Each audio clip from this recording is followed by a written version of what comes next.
할렐루야. 네, 오늘은 이제 디모데전서 3장 14절부터 4장 5절까지 말씀을 우리가 이제 교독을 했습니다.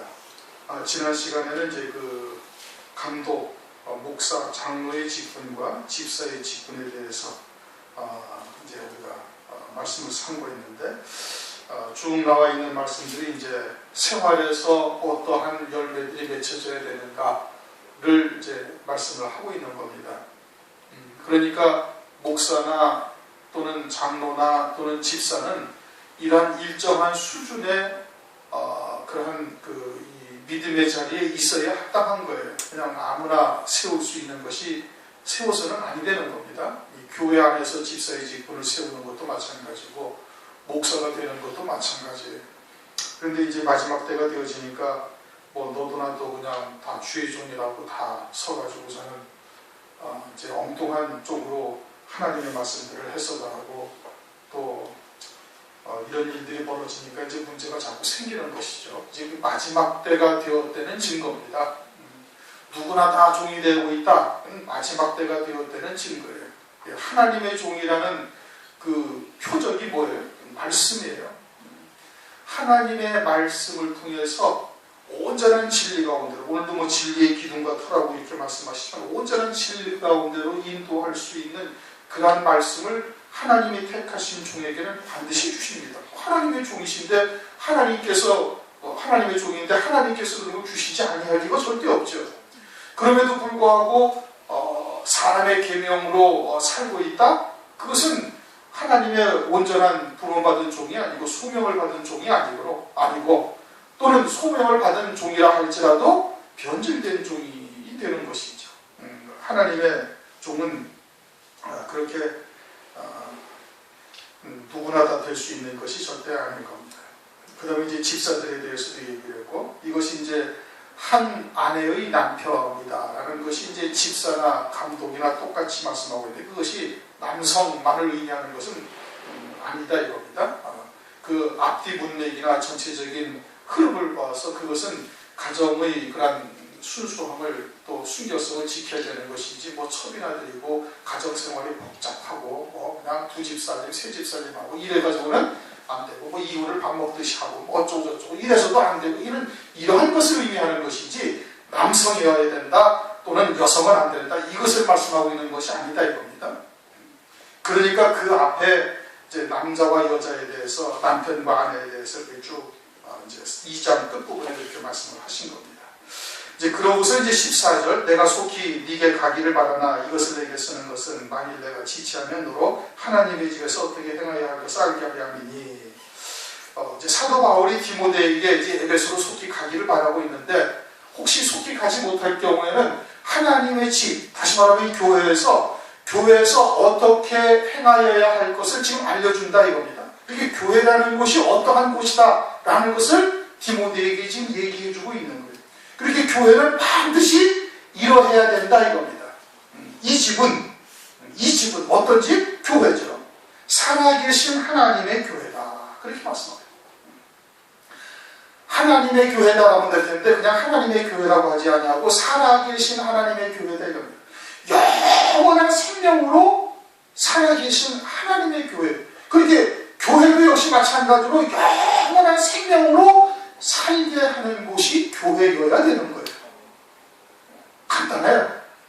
하나님은 영원히 살아계신 하나님이란 말이에요. 그러면 하나님의 교회인 교회는 어떻게 돼야 돼? 영원한 생명으로 살아있는 곳이 되어야 하나님의 교회가 되는 거예요. 그리고 그들의 하나님이 되는 거예요. 아주 간단한 거예요. 그렇죠? 그럼 영원한 생명으로 사는 자라는 건 뭘 말하는 거예요?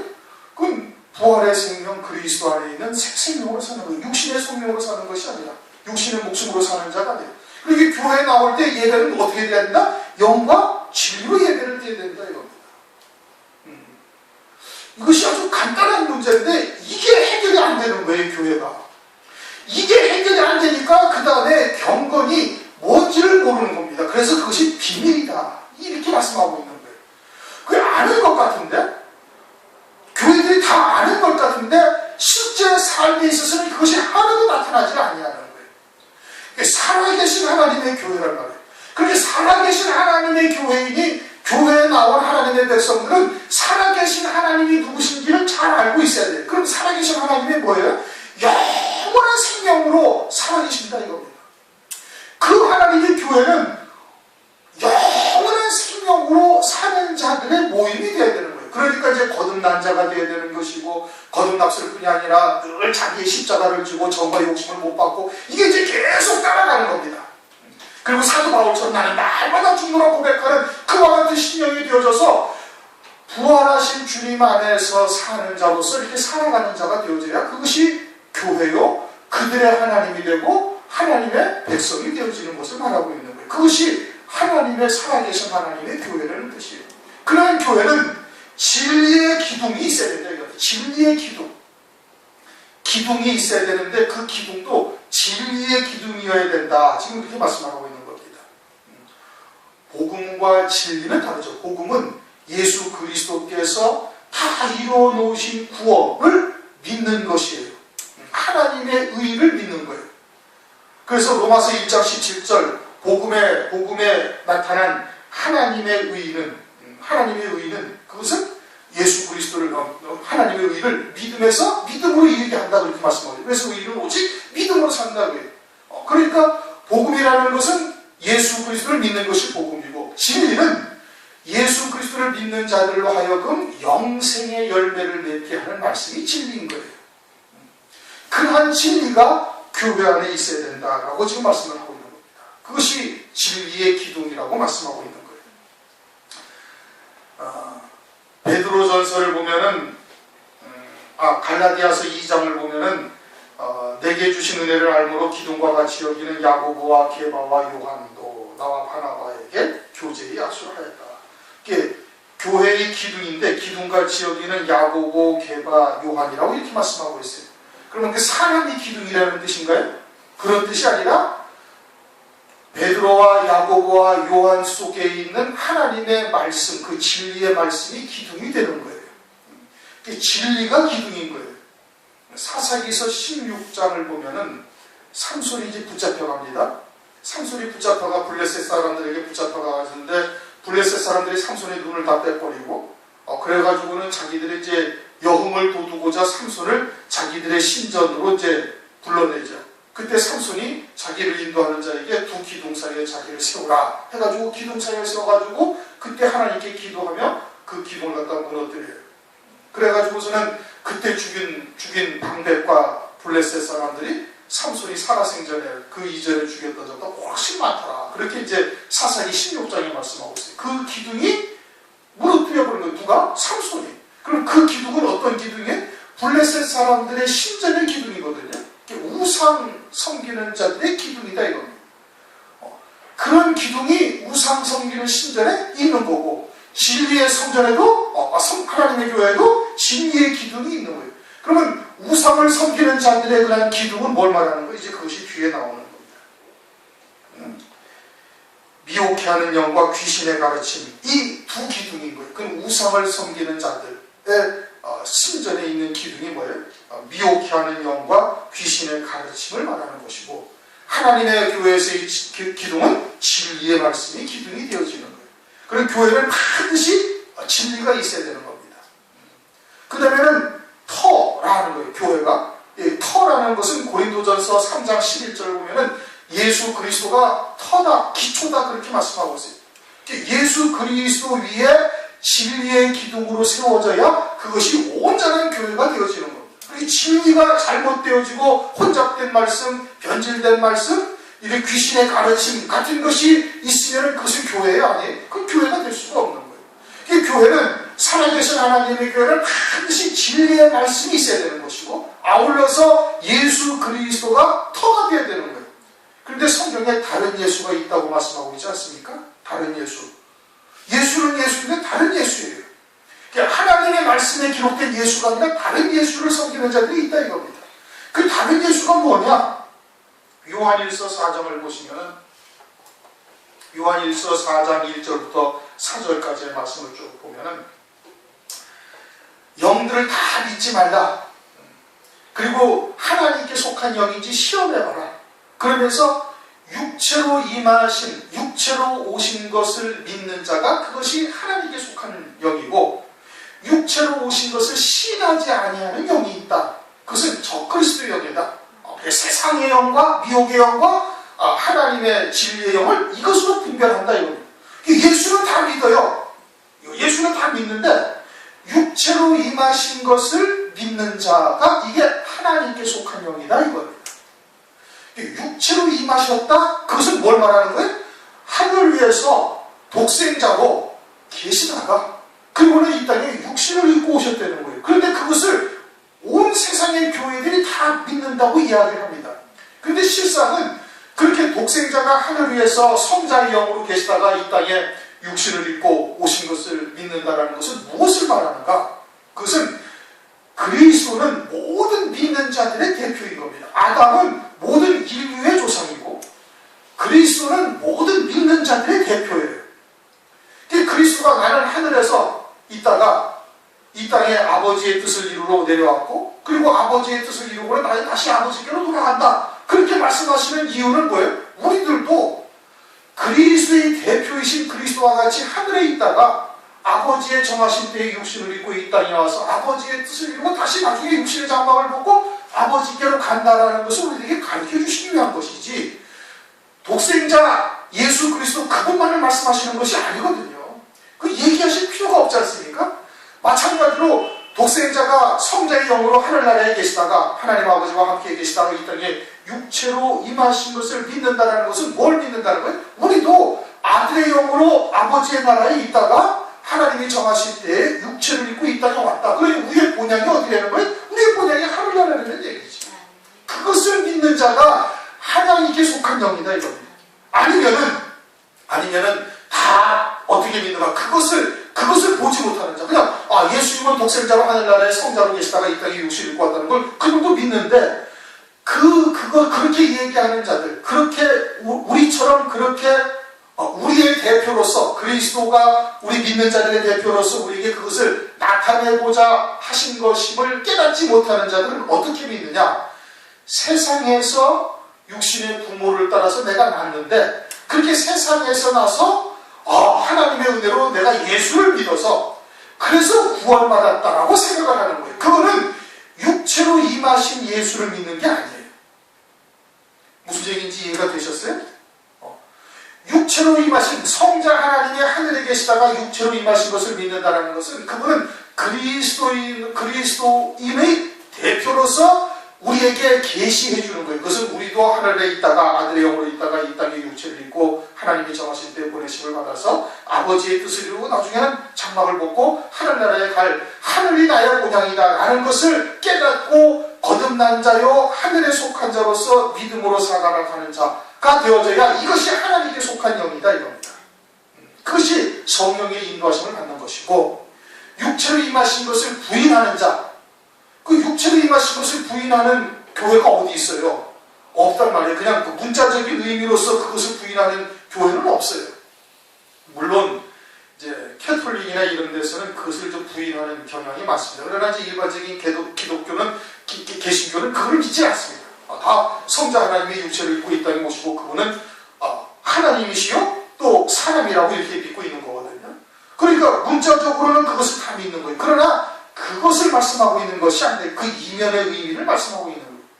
그러니까 그것을 믿지 않는다는 것은 뭘 믿지 않는다는 거예요? 내가 하늘에서 있었다는 것을 믿지 않는 거예요. 우리의 영이 아들의 영으로서 하늘에서 있었다는 것을 믿지 않는 거예요. 그리고서는 세상의 부모를 통해서 내가 세상에서 나서 내가 예수를 믿어서 내가 구원받고 내가 충성 헌신해서 복을 받고 이렇게 인본적 신앙으로 흐르는 겁니다.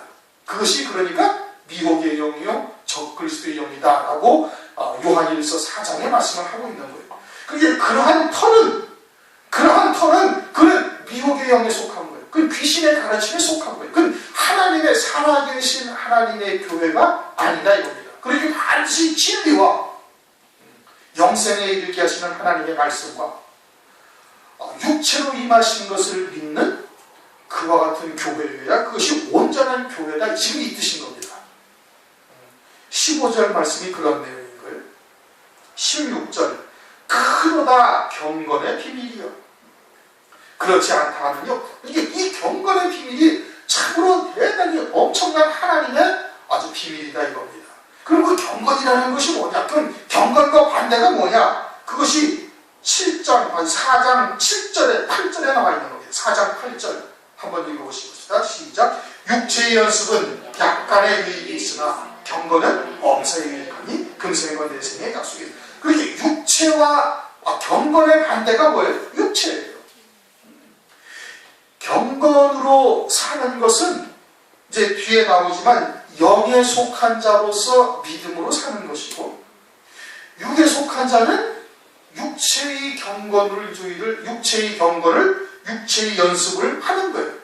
육체로서 열심히 주의 말씀을 지켜가고 아주 죄를 안 짓고 죄를 지으면 철저히 회개하고 성결한 삶을 살고, 그것이 마치 세상의 윤리도덕이나 철학과 다를 바가 없는 이와 같은 육체의 경건주의가 있다 이겁니다.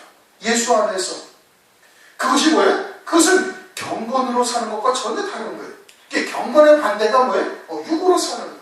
육으로 살다 보니까 생활교훈이나 철학으로 빠지고 아니면은 기복적, 세속적 신앙으로 변질되는 거예요. 그리고 경건이라는 것이 뭐냐? 그것이 이제 뒤에 나와요. 그는 육신으로 나타난 것이고, 그 경건이라는 것은 예수님께서 그리스도인의 모든 대표인 그리스도께서 우리에게 알려주신 거예요. 그게 경건의 비밀인데, 그는 육신으로 나타난 바 되시고 하늘에 계시다가 육신으로 나타난 바 되셨다. 우리들도 마찬가지로 하늘의 아들의 영으로 있다가 이 땅에 하나님이 정하신 때에 육체를 입고 이 땅에 나타나는 것이 되는 거고, 그러면 영으로 의롭다 하심을 입었다. 이 땅에 세례 요한으로부터 세례를 받으신 후에 성령이 비둘기처럼 임하셔가지고 성령의 충만함을 입으시죠. 그리고 그때로부터는 오직 성령으로만 사시는 거예요. 그래서 나는 내 뜻을 행하러 온 것이 아니라 아버지의 뜻을 행하러 왔다. 그리고 말씀이 육신을 입었으니 아버지의 혼자하신 뜻대로 그냥 사시는 겁니다. 누구의 인도하심을 받아서? 성령의 인도하심을 받아서.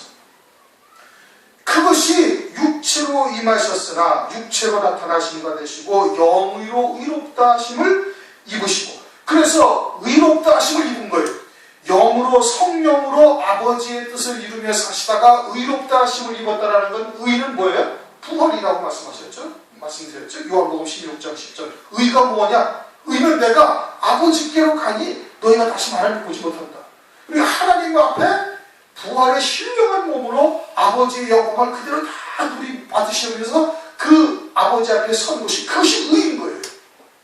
그러면은 오늘날 우리들도 육체를 이 땅으로 입고 이 땅에 하나님께서 아들의 영이 육을 입고 이 땅에 보내심을 받아서 이 땅에서 육으로 살지 아니하고 뭘로 살아요? 성령의 충만함을 입고 하나님의 말씀을 믿는 믿음으로 사는 자가 되어지면은, 그러면은 주님처럼 하늘나라에서 어떻게 그와 같은 신령한 영광의 몸을 입게 되어질 것을 보여주신 거예요. 그게 경건의 비밀이에요.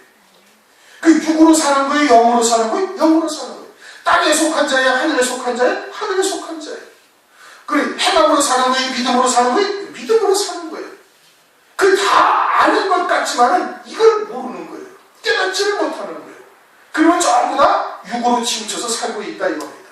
그러니까 비밀이다 이거예요. 그러니 택하신 자에게만 하나님이 열어주시는 겁니다. 성령으로 깨닫게 하시는 거예요. 그것을.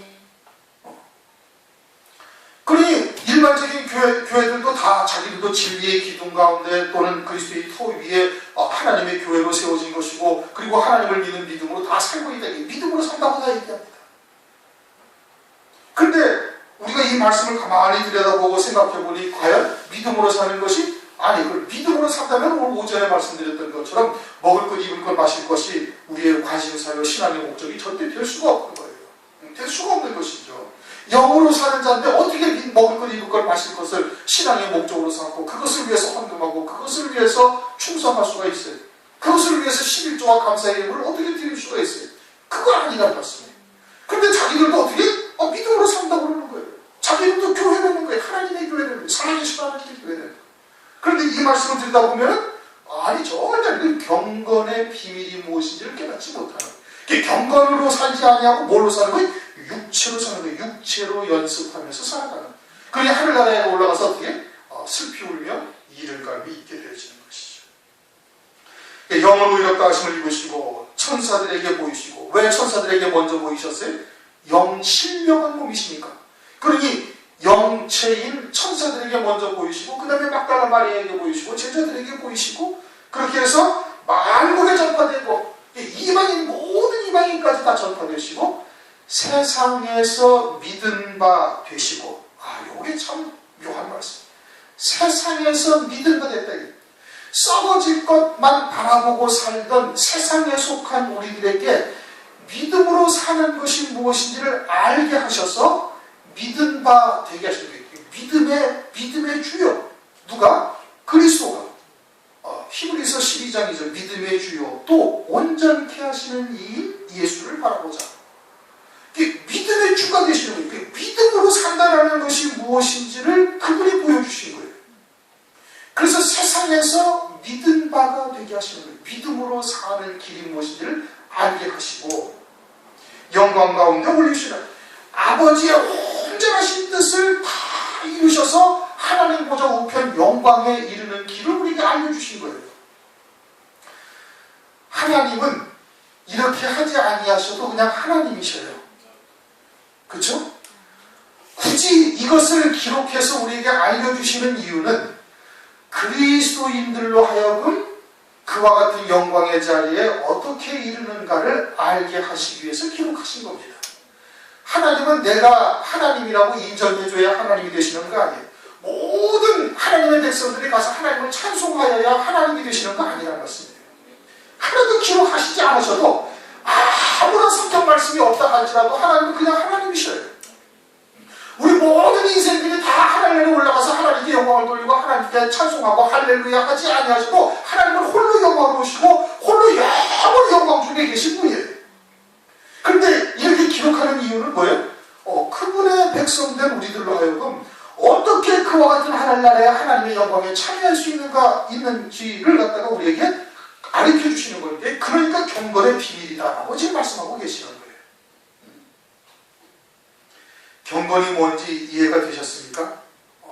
요거를 잘 깨달으셔야 돼요. 경건이 무엇이냐? 이거를 왜 비밀이라고 말씀하셨는가? 하나님의 살아계신 하나님의 교회요, 진리의 기둥과 터다. 굳이 그것을 말씀하시는 이유는 그거에 반하는 다른 그냥 사상들, 다른 혼잡된 것들이 교회 안에 아주 그냥 범람하고 있으니까 굳이 강조해가지고 또 말씀하시고 성경 전체가 거의 그것을 말씀하고 있는 겁니다. 그리고 이스라엘 백성들의 과거의 그 질퍽거리는 그 발자취를 그대로 다 기록해 놓으시고 그것이 그림자다 이겁니다. 그러면서는 신약에서 그것을 다 증명해 나가시는 거예요. 지금 4장 1절. 그러나 성령이 밝히 말씀하시기를 후일에 어떤 사람들이 믿음에서 떠나 미혹해하는 영과 귀신의 가르침을 쫓습니다. 믿음에서 딱 떠나는 거예요. 어떤 게 믿음인데? 경건에 속한 자로 살아가는 것이 이게 믿음으로 사는 거예요. 그리고 예수 그리스도도 믿음으로 말미암아 우리가 구원받는 것이고, 믿음에서 믿음에 이른다고 말씀하셨죠. 로마서 1장 17절. 그래서 의인은 오직 믿음으로 사니라. 그 다음에 믿는 것은 뭐예요? 그 진리를 믿는 거예요. 그러니까 오늘 그리스도인들은 오직 믿음으로만 사는 거예요. 그래서 지난번에 언젠가 한번 믿음이라는 것이 디모데에게 말씀하셨죠. 디모데, 너는 믿음과 착한 양심을 가지라. 1장 19절. 그럼 믿음의 실상이 딱 뭐예요? 이제 결과적으로 딱 한 가지를 얘기하면은 첫째 부활의 영광, 그리고 보좌 우편의 영광을, 이것을 내게 주신 하나님의 영광이라는 것을 확고히 확신을 갖고 살아가라. 그것을 이 땅에서 믿음으로 살아가라 이겁니다. 누리면서 살아가는 자가 되어야 되는 거예요. 그런데 그러한 믿음을 버린다 이겁니다. 그 믿음을 떠나 뭘로 쫓아가요? 미혹해하는 영. 미혹해하는 영은 은사, 표적, 예언 등등을 나타내는 겁니다. 그래갖고 육신의 눈을 현혹시키는 거예요. 그 육에다가 초점을 맞춰주는 거예요. 그 은사가 다 뭐예요? 그 다 육신적인 것들을 갖다가 드러내는 겁니다. 그런데 실제 살아계신 하나님의 교회는 무엇을 이루는 곳이에요? 영원한 생명으로 사는 자들로 하나님께서 세우시는 곳이 교회인데, 근데 미혹해하는 영은 육체에 속한 여러 가지의 표적이나 거짓 이적이나 은사, 예언 또는 병고침 등등 기타 이런 것들을 가지고 미혹하는 거예요. 오늘날도 계속 나타나고 있는 겁니다.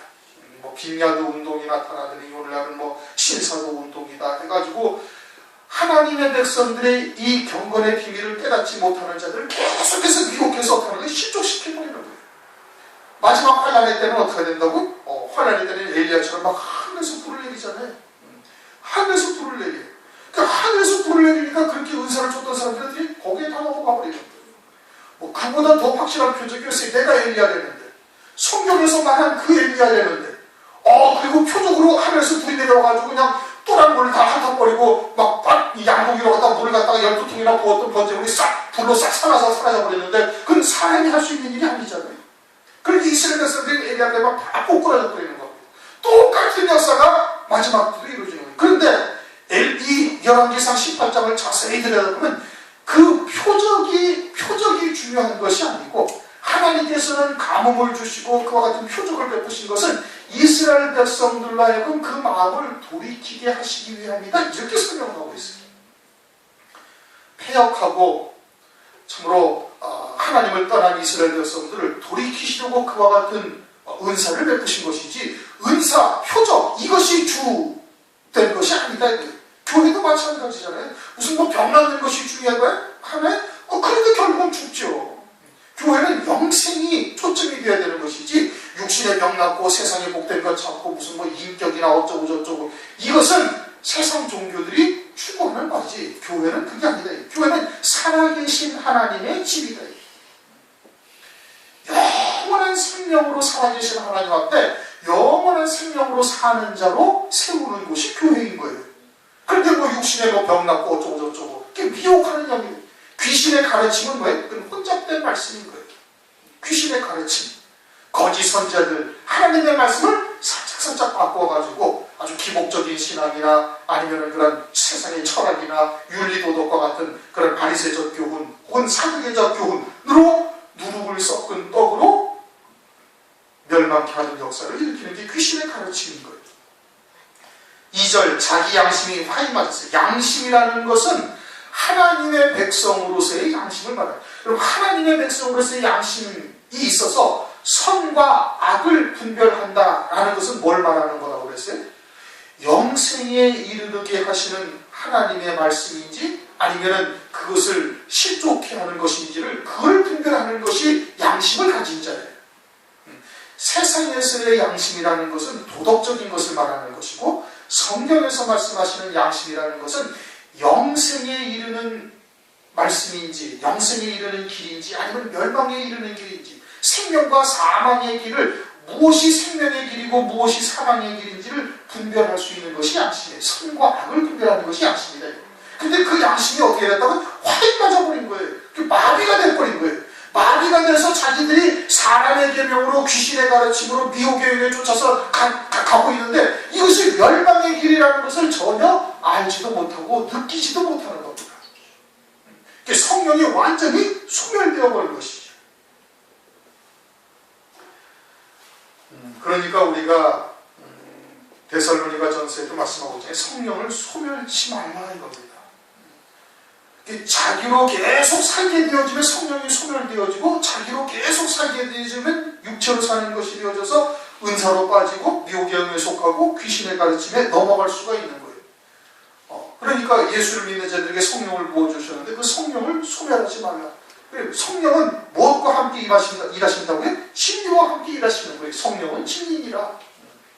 이 진리의 말씀을 듣고 믿음으로 받음으로 말미암아 성령이 충만함을 계속 입어야 되는 것이고, 그래서 이제 마지막 때에는 일곱 영으로 충만함을 입기까지 되어야 되는 것이죠. 그런데 이들은 다 양심이 화이 맞았다. 성령이 다 소멸되어 버린 것이고, 외식함으로 거짓말하는 자들, 그것이 거짓이다 이겁니다.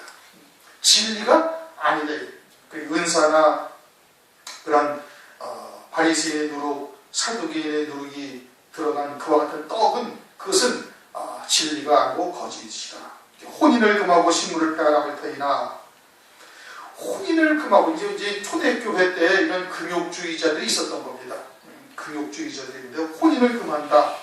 그러면 하나님께서 남자와 여자를 뭐하러 만들어 놓으셨어요? 왜 생육하고 번성하라고 말씀하셨겠어요? 혼인이 죄예요? 아니에요? 아니다 이거예요. 그러나 고린도전서 7장에도 하나님을 위하여 그냥 처녀로 그냥 임신하는 것이 좀 좋다고 생각하는 건, 그것도 하나님께서 받으신다 이겁니다. 그러니까 혼인을 했다 해서 그것이 죄가 아니고 또 하지 아니하였다 해서 그것이 잘한 것이냐? 그것도 아니다. 이게 각자 하나님께서 맡겨주신 소명을 따라서 이제 하는 거예요. 식물을 폐하라 할 터이나. 그래서 제7 안식일 교회에서는 돼지고기 안 먹습니다. 왜? 부정한 짐승이니까. 비늘 없는 것도 안 먹고 그러는 것이죠. 그러나 고로새서 2장 16절 보면 날짜나 절기나 또는 먹는 것이나 또는 마시는 것이나 또는 뭐 안식일이나 이런 것으로 평론하지 말라. 그런 것으로 인해서 구원받는 것이 아니다 이거죠.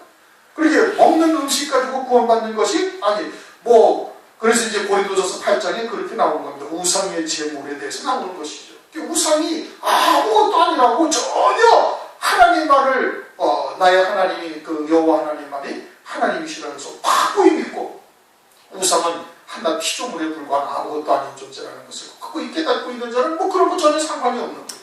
그런데 그런 것이 껌직한 자는 그걸 먹어서는 안 되는 것이죠. 우상에 대한 두려움이 있는 자는. 그래서 식물을 하나님의 지으신 바니 믿는 자들과 진리를 아는 자들이 감사함으로 받을 것이라. 하나님이 지으신 모든 것이 선하네. 귀신도 하나님이 창조하신 거잖아요. 그렇죠? 마귀도 하나님이 지으신 거예요. 근데 뭐라고 그러셨어요? 선하다 이겁니다. 그러니까 이제 그냥 더러운 귀신 나가라, 가난한 귀신 물러가라, 병 귀신 나가라, 어쩌고 저쩌고 하는 사람들은 이 말씀을 이해할 수가 없지요. 하늘에 속한 자가 되어져서 그것들을 통해서 어떻게 우리를 연단하시고 훈련하시고 여러 가지 시험과 올무를 통해 가지고 우리로 하여금 단단한 음식을 먹을 자가 되게 하시고 환난 가운데 예수의 증거와 하나님의 말씀을 인하여 목배임 받는다 할지라도 그것을 왜 두려워하지 아니하는 자가 되게 하셔서 아주 그냥 첫째 버려 먹을 입시려는 뜻을 깨닫고 그 믿음으로 살아가게 되어주면 그런 것들이 아무것도 아닌 거예요. 그것이 오히려 우리에게 선으로 작용하는 겁니다. 죽이는 자가 없으면 어떻게 순교를 할 수가 있겠어요? 그러니까 그러한 악한 귀신, 마귀의 자식들을 주신 것이 그 선한 것이니까 하나님의 뜻에서 바라보면 모든 것이 선하다.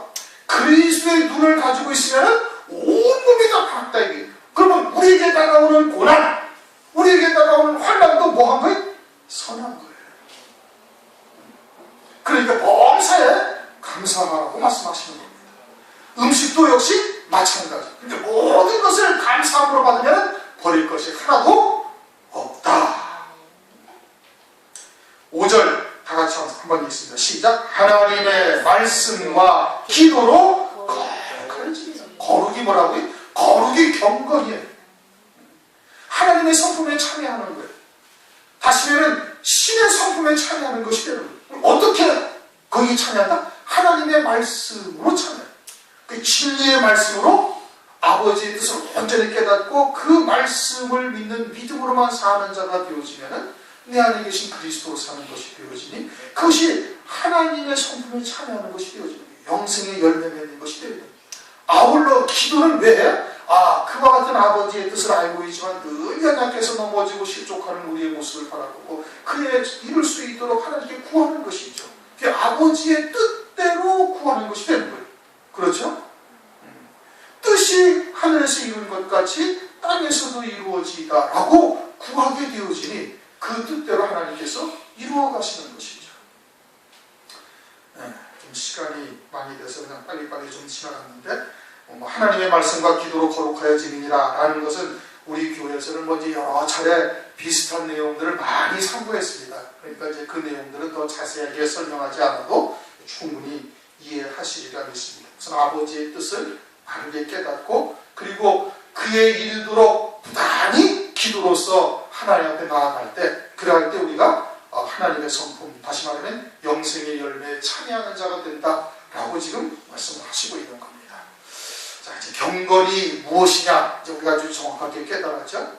그리고 귀신의 가르침, 미혹의 영에 속한 자들이 뭐냐면 다 육체에 속한 것을 말하는 거예요. 거듭난 자가 되어지자면 거기에 미혹에 자꾸 넘어지는 거예요. 그러니 우리가 사도 바울처럼 날마다 나는 죽노라 그 고백이 우리에게 늘 배어져 있어야 되는 것이고 온전히 하나님께 속한, 하늘에 속한 또 성령의 인도하심에 예민한 감각을 가지고 있어야 되는 겁니다. 그러려면 어떻게 해야 돼? 늘 말씀이 내게 있어야 되는 거예요. 그래야 예민한 감각을 가지고 육에 치우치지 아니하는 삶을 살아갈 수 있는 자가 되는 겁니다. 그게 경건에 이르는 거예요. 그러할 때 이제 하나님께서 믿음이 이제 점차 자라게 되어져서 아주 단단한 응시, 장성한 분량에까지 이룰 수 있도록 은혜를 베푸시는 겁니다. 통성으로 잠시 기도하시겠습니다.